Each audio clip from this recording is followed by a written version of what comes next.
The tale of the foolish old man who moved the mountains. A long time ago, there lived an old man named Yugong, which means foolish old man in English.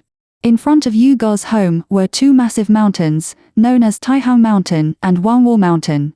These mountains blocked the path from the village to the outside world. One day, Yugong gathered his family and said, "Let's dig away these mountains and move the debris to the riverbank so that we can easily leave the village."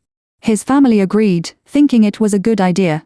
Thus, Yugong and his family began the arduous task of digging the mountains. They used hoes and baskets to dig a little every day, then carried the earth and stones to the distant riverbank. Despite the hard work, Yugong and his family never complained.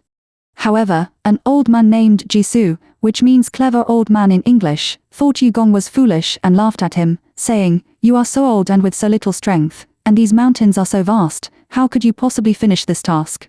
Yugong smiled and replied, "After I die, my sons and my grandsons will continue to dig. Generation after generation will persist, and one day, we will flatten these mountains."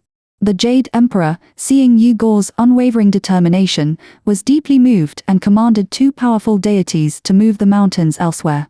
Eventually, there were no mountains blocking Yugong and the villagers anymore, allowing them to freely roam around. Life became much better for them all. This story teaches us that as long as we are determined, unafraid of difficulties, and persist tirelessly, there is nothing we cannot achieve.